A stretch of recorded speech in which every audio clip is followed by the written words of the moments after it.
Hello to all government job aspirants. আমার YouTube channel কর্মযোদ্ধায় সকলকে স্বাগত জানাই। আজকে দেখো WBPSC যেই মেকানিক্যালের প্রিভিয়াস ইয়ারের কোশ্চেন 2018 থেকে নিয়ে এসেছি। তো আজকে দেখো পার্ট 1, মানে এখানে আজকে 50টা কোশ্চেন আলোচনা করেছি। এরপরের পার্ট 2তে আরও বাকি 50টা কোশ্চেন আলোচনা করে দেবো। তো চলো ভিডিওটি শুরু করা যাক। আজকে প্রথম কোশ্চেন হলো, metal patterns are used for small casting, large casting, complicated castings and large scale production of casting. তো সঠিক অ্যান্সার হবে option D, large scale production of castings. তো মেটাল প্যাটার্নস কোথায় ইউজ করা হয়? লার্জ স্কেল প্রোডাকশনের ক্ষেত্রে আমরা মেটাল প্যাটার্নস ইউজ করি। নেক্সট কোশ্চেন দেখো, aluminium is the best material used for making patterns because it is light in weight, easy to work, corrosion resistance and all of the above. তাহলে এখানে দেখো aluminium is light in weight হয়, easy to ওয়ার্কও হয়, corrosion resistance হয়, তাহলে option D, all of the above. Next question দেখো, when a mold is made in 3 parts, the top part is known as cope, drag, check or none of the above. দেখো actually আমরা যখন কোনো pattern use করি, তো প্যাটার্নের দুটো part থাকে, একটা উপরের পার্ট, এটাকে আমরা বলি কোপ, আর নিচের পার্টটাকে আমরা বলি ড্র্যাগ। আর মাঝে এই যে পার্টিং লাইন রয়েছে, এই লাইনটাকে আমরা বলি পার্টিং লাইন। Parting line. তাহলে এখানে অপশান কি হচ্ছে? A option, cope. Next question দেখো, chills are used in casting mould to, option A দিয়েছে achieve directional solidification, reduce blow holes, reduce the freezing time and D increase the smoothness of the casting surface. তো actually আমরা যখন chills use করি, তো দেখবে metal প্যাটার্নের ভেতরে যে ক্যাভিটিটা থাকে, তার মধ্যে আমরা কিছু মেটেরিয়ালস বা কোনো মেটাল পিসকে আমরা ইউজ করে থাকি। তো এইটা অ্যাকচুয়ালি হয় ডাইরেকশনাল সলিডিফিকেশনের জন্য আমরা ইউজ করে থাকি, যাতে খুব তাড়াতাড়ি সলিডিফিকেশন স্টার্ট হয় এবং ইউনিফর্মলি সেটা ডিস্ট্রিবিউটেড হয়ে থাকে। তাহলে এখানে অপশান কী হবে? A, achieve directional solidification. Next question দেখো, swab is used for smoothing and cleaning out the depression in the mould, cleaning the moulding sand. এখানে একটা এক্সট্রা পড়ে গেছে। অপশান দিচ্ছে moisturising the moulding around the edge before removing the pattern, and D option দিচ্ছে reinforcement of sand in the top part of the moulding box. তো দেখো সোয়াব actually কীরকম হয়, এরকম টাইপের একটা ডিভাইস আমরা ইউজ করি। তো এইটা কি অ্যাকচুয়ালি? এটা হচ্ছে এক ধরনের আমাদের রাউন্ড তুলি বলতে পারি, বা ব্রাশ যেটাকে বলে। তো এটা দিয়ে আমরা কী করি? ময়েশ্চারিং করার জন্য আমরা ইউজ করি। যখন মেটাল প্যাটার্নকে রিমুভ করা হয়, তার আগে আমরা তার এজগুলোকে ময়েশ্চারিং করার জন্য এরকম ধরনের ব্রাশ ইউজ করে থাকি। তো এটা বলছে option C, moisturising the moulding around the edge before removing the pattern. Next question দেখো, A jolt machine is use to, দেখো জল্ট মেশিন যেটা ইউজ করা হয় অ্যাকচুয়ালি র্যামিং প্রসেসের জন্য করে। তো এখানে অপশানে দিয়েছে দেখো, ram the sand harder at the pattern face with decreasing hardness towards the back of the mould. Second option দিয়েছে ram the sand harder at the back of the mould and softer on the pattern face. তো এখানে কী option হবে? Option A, ram the sand harder at the pattern face.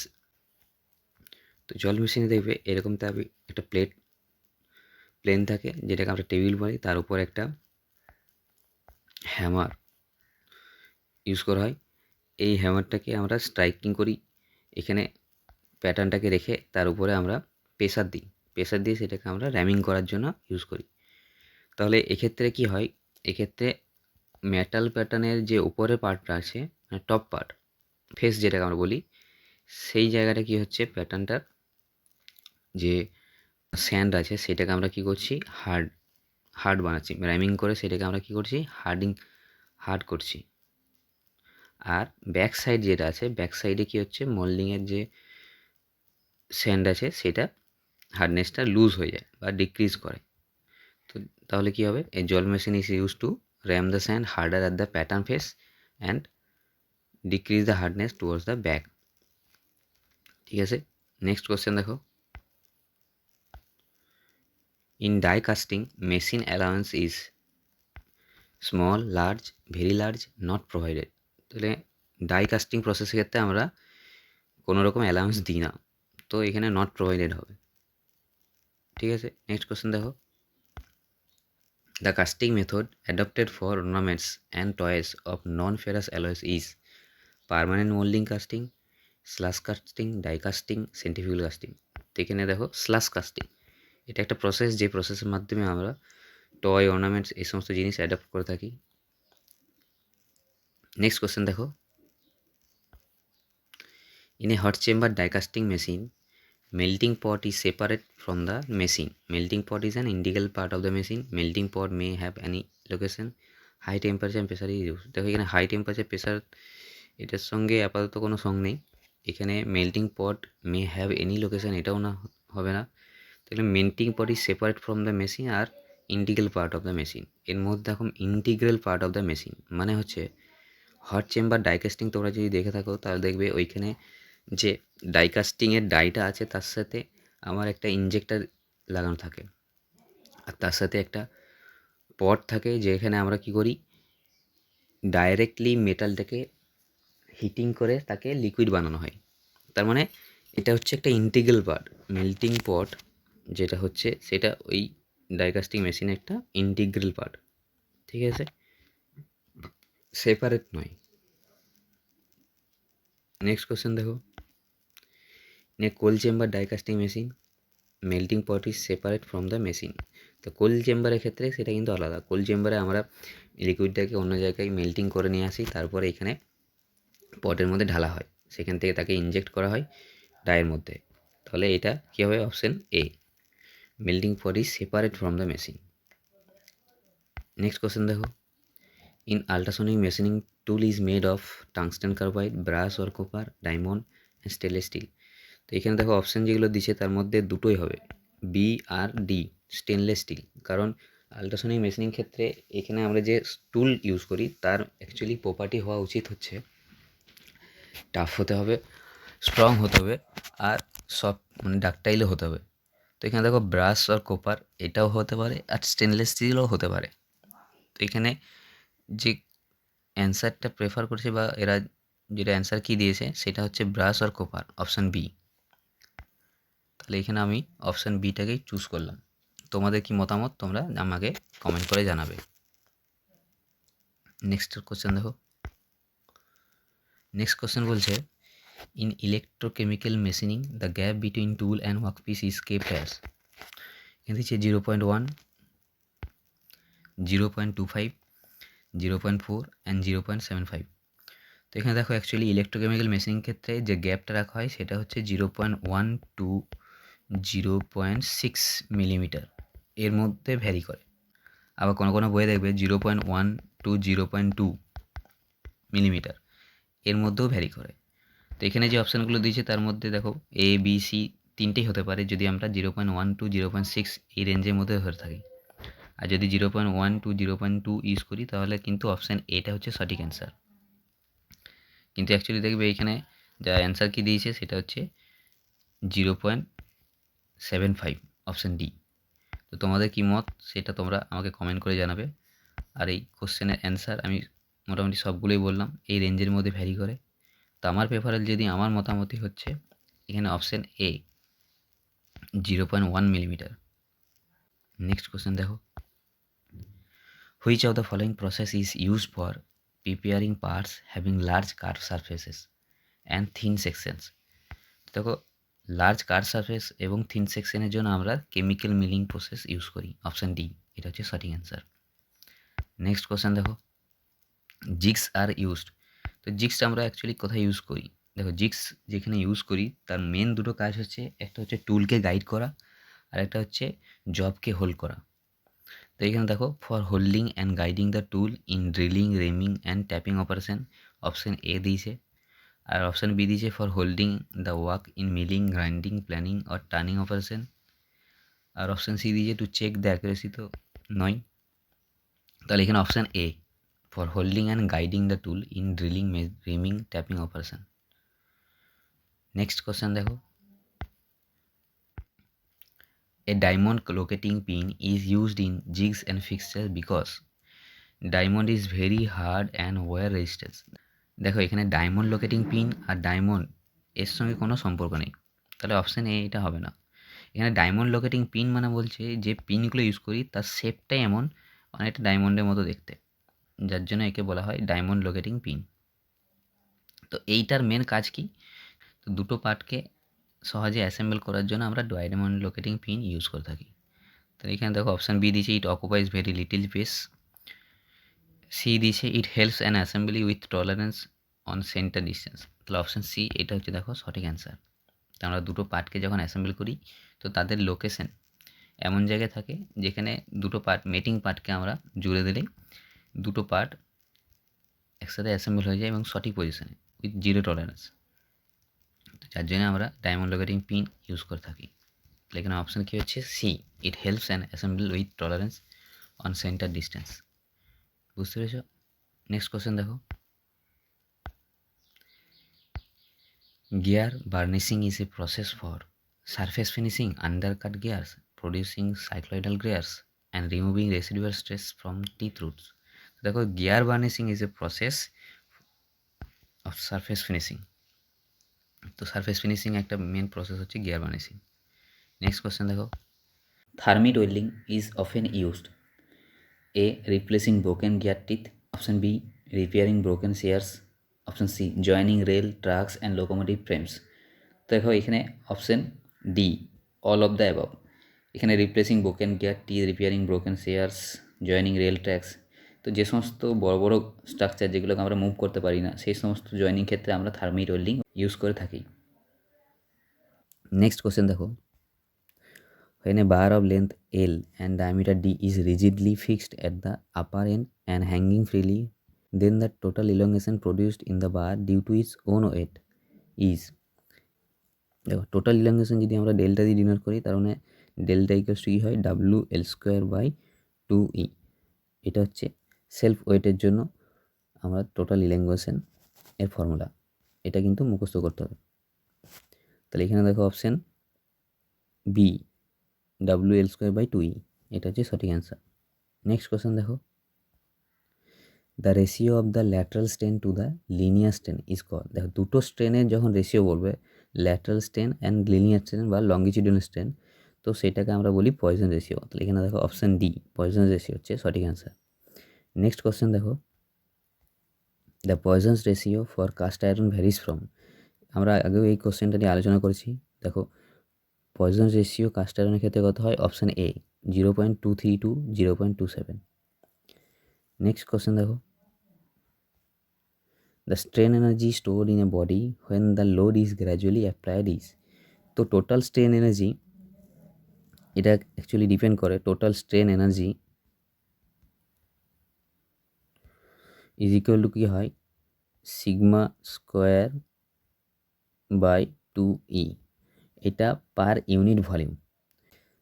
তো total strain energy per unit volume is sigma square by 2E। Total ভলিউমের উপরে যদি হয় তাহলে sigma square into V by 2E। তাহলে এখানে অপশান দেখো সি দিয়েছে সিগমা স্কোয়ার, সরি এখানে অপশান ডি দিয়েছে সিগমা স্কোয়ার বা 2E ইন্টু ভি, এটা হচ্ছে সঠিক অ্যান্সার। নেক্সট কোশ্চেন দেখো, if the tearing efficiency of a riveted joint is 70%, then the ratio of diameter to the pitch is, option দিয়েছে A 0.20, B 0.30, C 0.50 and D 0.70। তো এখানে দেখো tearing efficiency আমরা কীভাবে পাবো, টোটাল টিয়ারিং রেজিস্ট্যান্স যদি আমরা দেখি এটা হচ্ছে P minus D sigma into T, এটা হচ্ছে ফর্মুলা টোটাল টিয়ারিং রেজিস্ট্যান্স। তাহলে টিয়ারিং এফিসিয়েন্সি আমরা যদি দেখতে পাই এটা হচ্ছে tearing resistance by total resistance, এটা হচ্ছে P into sigma into T, এটা হচ্ছে টোটাল রেজিস্ট্যান্স। তাহলে এর যে রেশিও এটাকে আমরা বলি টিয়ারিং এফিসিয়েন্সি। তাহলে এটা কত বলেছে 0.70 বা 70%। তাহলে দেখো এখান থেকে সিগমা সিগমা কাটছে টি কাটছে, তো এখানে দেখো P minus D by P, এখানে পি বাই পি যদি করি তাহলে 1 minus D by P is equal to কত আসছে 0.70। এবার ডি বাই পিটাকে যদি আমি ওইদিকে নিয়ে যাই তাহলে কত আসবে 1 মাইনাস 0.70 মানে 0.30। তাহলে অপশান দেখো এখানে বি, দেখো তাহলে D by P is equal to কত আছে 1 মাইনাস 0.70 0.30। এখানে কি বলেছে ratio of diameter to the pitch, তো D by P means diameter and pitch ratio, তাহলে অপশান বি 0.30 হচ্ছে অ্যান্সার। নেক্সট কোশ্চেন দেখো, the bending moment of a cantilever beam of length L and carrying a gradually varying load from 0 at free end and W per unit length towards the fixed end is dash at the fixed end। এখানে bending মোমেন্টটা আমাকে বের করতে হবে। তো কী বলছে, একটা cantilever বিম আছে, তো এটা ক্যান্টিলিভার বিম, এটা ফ্রি এন্ড, তো এখান থেকে লোডটা ডাব্লু পার ইউনিট লেন্থে এরকম করে ভ্যারি করছে। তাহলে এখানে যদি 0 হয়, এখানে কত হবে ডাব্লু, টোটাল লেন্থ কত এল। যদি ইউনিফর্মলি ডিস্ট্রিবিউটেড লোড হতো তাহলে টোটাল লোডটা কোথায় কাজ করতো সেন্টার পয়েন্টে, কিন্তু এখানে যেহেতু ভ্যারিং লোড বলেছে তাহলে টোটাল লোডটা কোথায় কাজ করবে 1/3 অফ ইস লেন্থ। তাহলে এখানে টোটাল লোডটা 1/3 ইন্টু এল, এখানে এই পয়েন্টে কাজ করবে। তাহলে মোমেন্টটা আমরা যদি বের করি এম ইজ ইকুয়াল টু কী হবে total force into total distance. তাহলে ফোর্স কত আছে বা টোটাল লোড কত আছে, moment is equal two load means half into length into W, this is a total load and কোথায় কাজ করছে 1/3 অফ এল, তাহলে 1/6 এল স্কোয়ার ডাব্লু, তো টোটাল কত আসছে ডাব্লু এল স্কোয়ার বাই 6। তাহলে এখানে অপশান ডি, এটা হচ্ছে সঠিক অ্যান্সার। বোঝা গেছে। নেক্সট কোশ্চেন দেখো,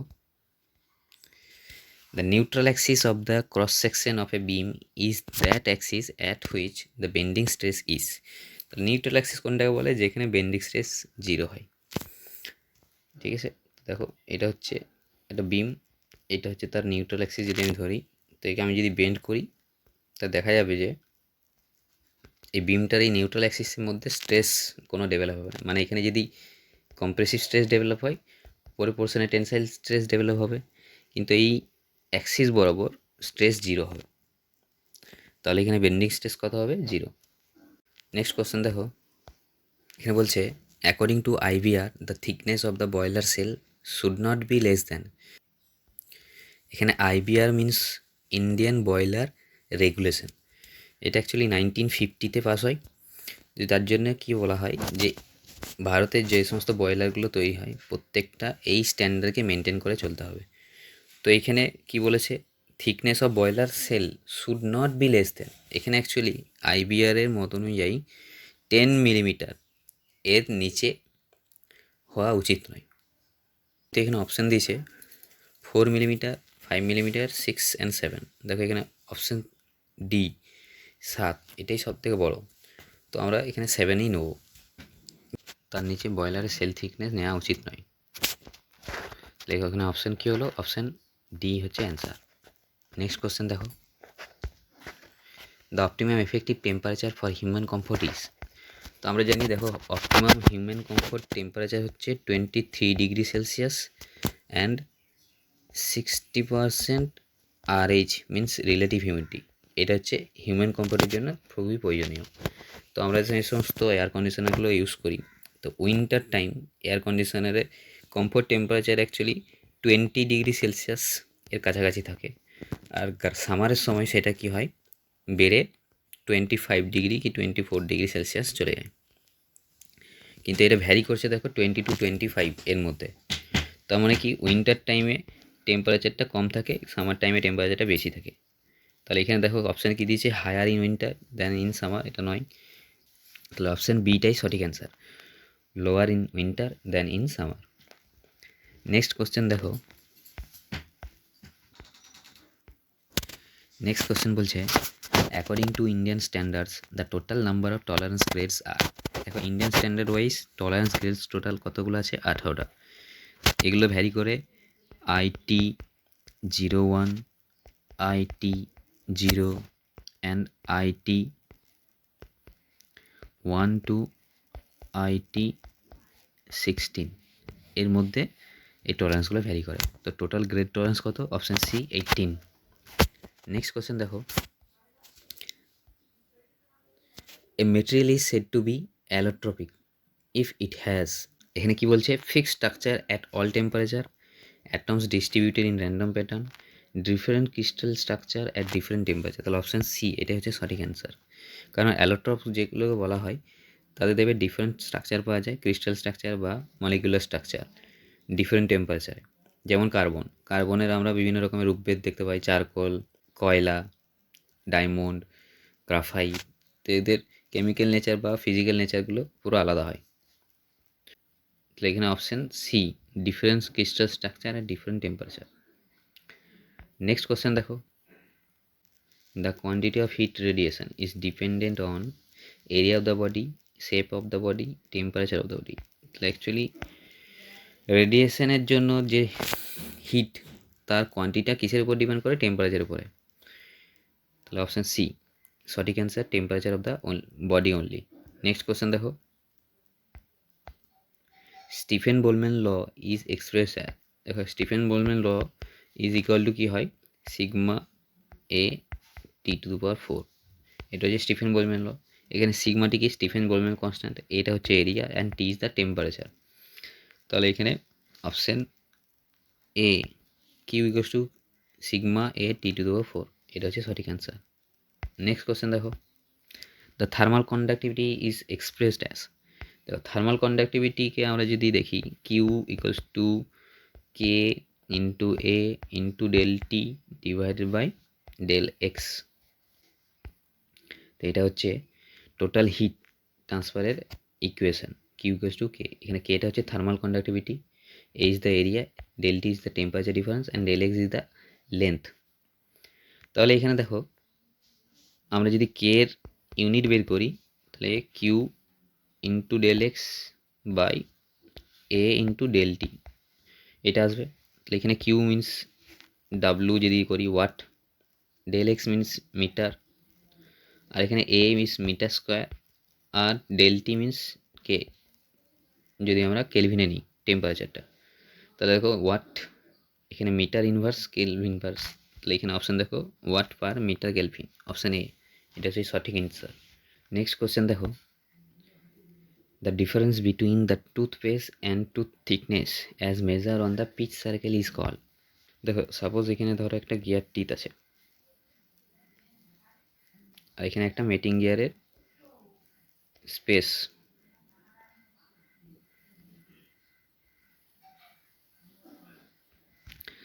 তো এর মাঝখানে যে এই গ্যাপটা, এটা কি বলছে? এই গ্যাপটাকে বলছে ক্লিয়ারেন্স, বোথ সাইডেই থাকে। আর ওপর নিচে যেই ক্লিয়ারেন্সটা থাকে এটাকে বলছে ব্যাকল্যাশ। তাহলে এখানে অপশন কি হবে? B, clearance. নেক্সট কোশ্চেন দেখো, the helix angle for double helical gear may be made up of, এখানে বলছে 45 degree, 60 degree, 70 degree and 90 degree. তাহলে এটা দেখো ভ্যারি করে 0 degree to 45 degree. For single হেলিক্যালের জন্য এটা 0 টু 20 ডিগ্রি, 0 ডিগ্রি টু 20 ডিগ্রি। আর ফর ডাবল হেলিক্যাল এটা 20 ডিগ্রি টু 45 ডিগ্রি, এই রেঞ্জের মধ্যে ভ্যারি করে। তাহলে এখানে ডাবল হেলিক্যাল বলেছে 45 ডিগ্রি অ্যান্সার। নেক্সট কোশ্চেন দেখো, if the center distance of a mechanical gear having involute teeth is varied within limits, the velocity ratio, এখানে অ্যাকচুয়ালি দেখো centre distance of A mating gear having involute teeth, তো involute teeth থাকুক, তো সেখানে যদি centre distance মেটিং গিয়ারের এটা সবসময় রিমেন্স আনচেঞ্জ হয়, কোনো চেঞ্জ হয় না, ভেলোসিটি রেশিও সবসময় রিমেন্স আনচেঞ্জ হয়। নেক্সট কোশ্চেন দেখো,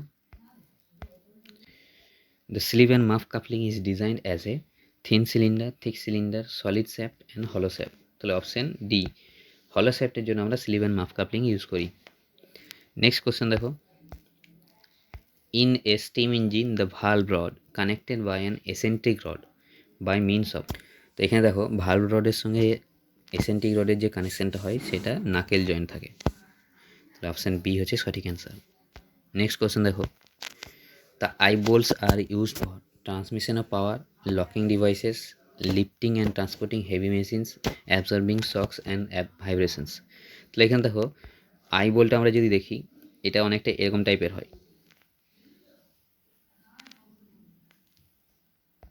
একটা হুকের মতো হয়, এইখানে থ্রেড পোর্শন করা থাকে। তো এরকম ধরনের হুক টাইপের বোল্টকে আমরা কোথায় ইউজ করি? Lifting and transporting heavy machines. তো এইটা হচ্ছে অপশান সি সঠিক অ্যান্সার। নেক্সট কোয়েশ্চেন দেখো, the railway carriage coupling have square thread, acme thread, knuckle thread and buttress thread. দেখো রেলওয়ে ক্যারেজ কাপলিংয়ে আমরা কী ধরনের থ্রেড ইউজ করি? নাকেল থ্রেড ইউজ করি। এটা দেখবে অনেকটা এরকম রাউন্ড থ্রেডও বলে এটাকে, এরকম টাইপের থ্রেডটা হয়, এটাকে আমরা নাকেল থ্রেড বলে থাকি, নাকেল বা round thread. Next, in compression test the fracture in cast iron specimen would occur along। দেখো কোনো কাস্ট আয়রন স্পেসিমেনকে আমরা যখন কম্প্রেসিভ লোড দিই তো আমরা জানি কাস্ট আয়রন কম্প্রেসিভ লোড অনেক সহ্য করতে পারে, কিন্তু শেয়ার ফোর্স বা টেনসাইল ফোর্স অনেক কম হয়। তো এখানে যখন কম্প্রেসিভ স্ট্রেস দেওয়া হয় তো এর প্লেন বরাবর 45 ডিগ্রি অ্যাঙ্গেল করে আমরা যদি কোনো প্লেন ড্র করি তো সেই প্লেন বরাবর এর ক্র্যাক ফর্মেশন তৈরি হবে কাস্ট আয়রনে। তাহলে এখানে দেখো কী দিয়েছে option, the axis of load না অবলিক অফ প্লেন, তাহলে অপশান বি এটাই হবে, অবলিক অফ প্লেন সঠিক অ্যান্সার। নেক্সট কোয়েশ্চেন দেখো, the compressive strength of a material is dash to its tensile strength. তো কম্প্রেসিভ স্ট্রেংথ কী হয়, নর্মালি টেনসাইল স্ট্রেংথটা মেটেরিয়ালে বেশি হয় আর কম্প্রেসিভ স্ট্রেংথটা কম হয়, তাহলে compressive strength is less than হবে। নেক্সট কোয়েশ্চেন দেখো, the tensile test is carried on dash specimen, ductile, brittle. দেখো টেনসাইল টেস্ট আমরা ডাকটাইল স্পেসিমেন্টেই ইউজ করে থাকি, ব্রিটেল মেটেরিয়াল তো টেনসাইল টেস্ট করা যায় না, তাহলে অপশান এ হচ্ছে সঠিক অ্যান্সার। নেক্সট কোয়েশ্চেন দেখো, Rankine's formula holds good for. Rankine's formula আমরা কোথায় ভালো ইউজ করতে পারি? দেখো এখানে বলেছে শর্ট কলাম, লং কলাম আর বোথ। তো এখানে আমরা লং অ্যান্ড শর্ট বোথ উভয় ক্ষেত্রে আমরা র্যাঙ্কাইন্স ফর্মুলা ইউজ করতে পারি।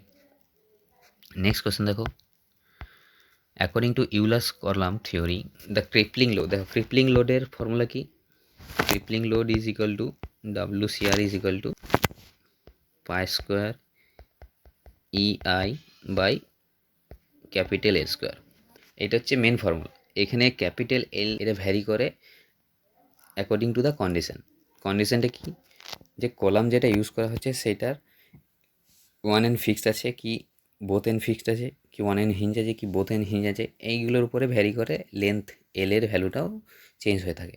তো এখানে দেখো কি বলেছে, one end fixed and other end hinge.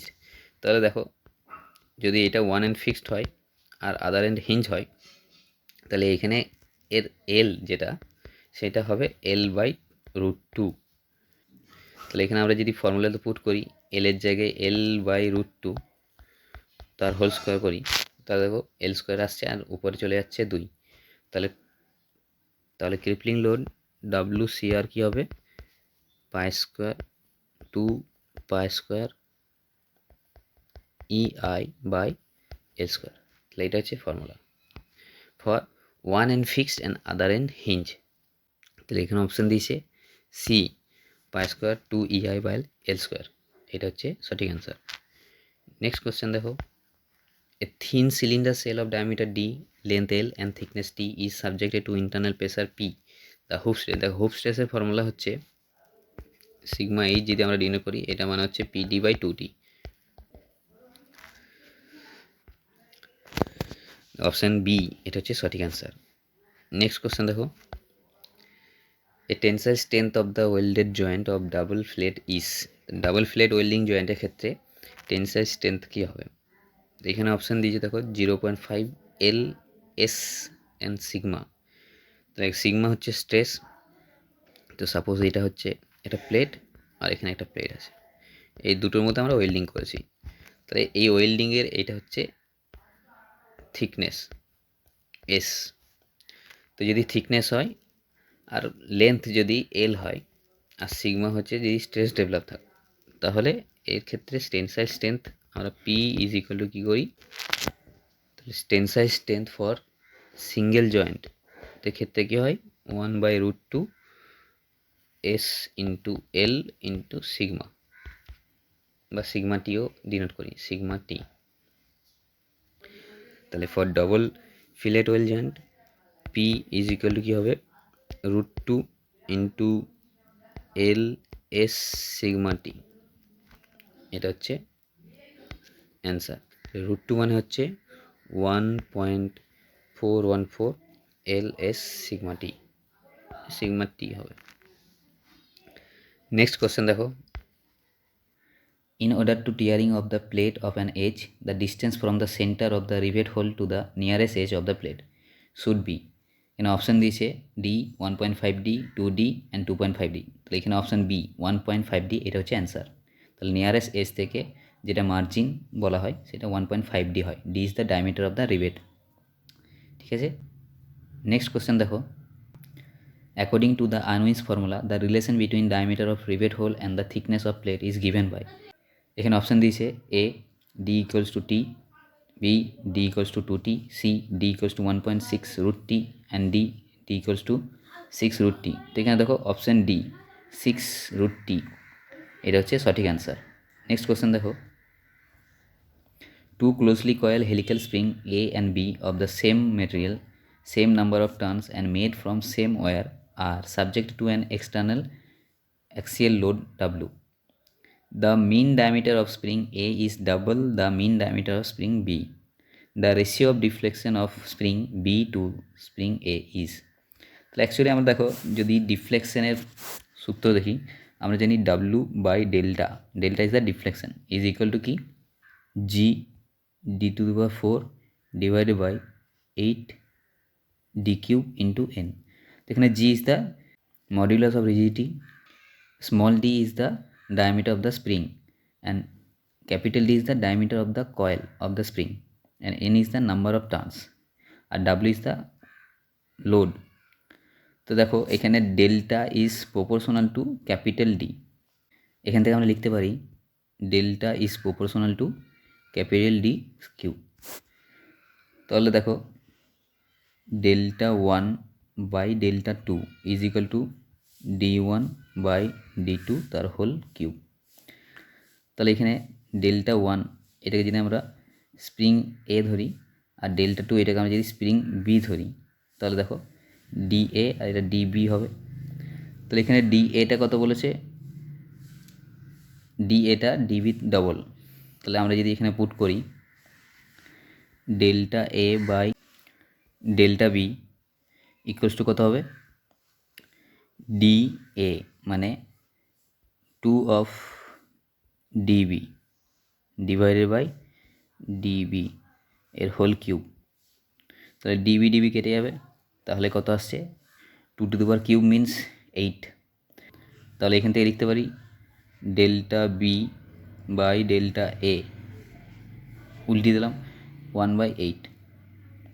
তাহলে এখানে কী বলেছে the ratio of deflection of spring B to spring A কত হচ্ছে 1/8। তাহলে এখানে অ্যান্সার এ, এটা হচ্ছে সঠিক অ্যান্সার। নেক্সট কোশ্চেন দেখো, when a shaft of diameter d is subjected to a twisting moment T and a bending moment M, then the maximum normal stress is given by, এখানে দেখো অপশানে যেগুলো দিয়েছে এর মধ্যে দেখো option C 16πd³ M plus √m² plus t², এটা হচ্ছে সঠিক অ্যান্সার। এটা কিন্তু ফর্মুলা, এটা মুখস্থ করতে হবে। ঠিক আছে, নেক্সট কোশ্চেন দেখো, the polar modulus of a solid shaft of diameter D is, এখানে পোলার মডিউলাস কি আমরা জানি polar modulus is equal to section modulus IZ divided by R, R means radius. তো এখান থেকে পাচ্ছি IZ means π/64 d⁴ divided by d/2। তাহলে এখান থেকে 32 কাটছে ডি, এখানে একটা ডি কাটছে, তাহলে কত আসছে πd³/32। তাহলে এখানে অপশান দেখো সি πd³/32, এটা হচ্ছে সঠিক অ্যান্সার। ঠিক আছে, নেক্সট কোশ্চেন দেখো। তো এখানে আমার 50টা কোশ্চেন কমপ্লিট হলো। তো তোমাদের যদি ভিডিওটি ভালো লেগে থাকে তাহলে একটি লাইক করে দেবে এবং বন্ধুদের সাথে চ্যানেলের লিঙ্কটি শেয়ার করে নেবে। আর যদি তোমরা চ্যানেলটিতে নতুন হয়ে থাকো তাহলে চ্যানেলটিকে অবশ্যই সাবস্ক্রাইব করে নেবে। আর তোমাদের যদি কোনো কোয়েরিজ থেকে অবশ্যই আমাকে কমেন্ট করে জানাবে। এর আগের ভিডিওতে অনেকেই কমেন্ট করে বলেছিল আমাকে প্রিভিয়াস ইয়ারের কোশ্চেন নিয়ে আলোচনা করতে। আমি তোমাদের জন্য আজকে প্রিভিয়াস ইয়ারের 50টি কোশ্চেন নিয়ে আলোচনা করে দিলাম। এরপরে বাকি 50টি কোশ্চেন এর পরের পার্টে আমি আলোচনা করে দেবো। ঠিক আছে, থ্যাংক ইউ।